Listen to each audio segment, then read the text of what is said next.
It's a complicated situation in Iran. Raisi was the president, but the real power rests with the supreme leader, Ali Khamenei.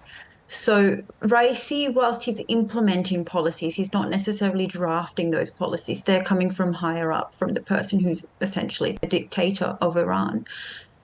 So his influence in that area is probably minimal. He's carrying out the orders of someone else. He's one of the henchmen of the supreme leader, so to speak. Mm. But he is an extremely senior figure. And don't forget, also, the foreign minister of Iran was killed in this plane crash too, who also had, influence over Iran's foreign policy, which has been in the headlines of late, particularly their sponsorship of terror organizations. So these two men, they do have a lot of influence, but ultimately the final say in all of the decisions are made in the Supreme Leader's office. So let's talk about Iran's supreme leader there. He ultimately holds the power. He has the final say on foreign policy, on the nuclear program. He has sought to assure Iranians that there will be no disruption to state affairs. Do you think that will be the case? The regime in an ideal world will see a smooth transition to power by the next president with no disruptions whatsoever and no unrest on the streets and, nothing to see here, business as usual. I think in Iran that's highly unlikely. This is a time of great vulnerability for the regime. Not only do they need to select a successor to Raisi, and there'll be a lot of jostling and clamoring amongst the different power bases within the regime to position their candidate as the next president. But this has thrown into question the succession of Ayatollah Khamenei as well, because Raisi was widely touted to be one of the front runners to succeed him as supreme leader. And the current supreme leader is 85 years old, so we can't expect him to hang around for too much longer. So it's thrown that into question too.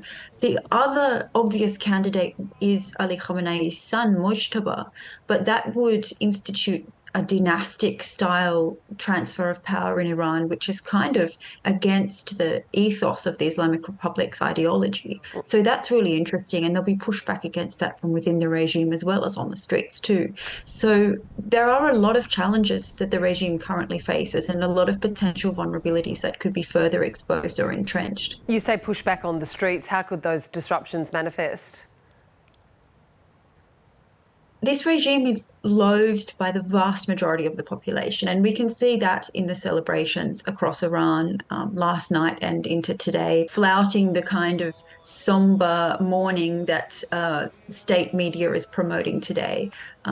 It's already claiming that Raisi and Amir Abdullahian and the others are martyrs, although how they martyred themselves, it's unclear. So there's a real contrast between the mood on the street and the mood within the regime. Mm. I think Iran is a tinderbox right now, and it doesn't need much to explode into more protests and unrest. Kylie, just finally, with respect to the war in Gaza, we know that the West, including Australia, has been very keen on working with Iran at de-escalating any sort of situation and any spill over into the region. Where does this leave that conflict? I think obviously Iran is a shadow player in the war in Gaza. Iran are the puppet masters of the terrorist group Hamas, which started the whole thing on October 7. This is going to be a more introspective period for Iran. It's a huge distraction for them. They would love to be focused on foreign policy right now. They would love to be focused on trying to drum up further support for Hamas and the Houthis and Hezbollah and other terror groups that they sponsor throughout the region. But now instead, they're going to have to once again focus on their own internal security, focus on managing the succession to the next president. And they're going to have an election. The Iranian constitution mandates that within 50 days they hold a presidential election. So they'll be focused on that as well. I don't think it's going to have a direct impact on the war in Gaza, but it is probably good that Iran is otherwise occupied at this time.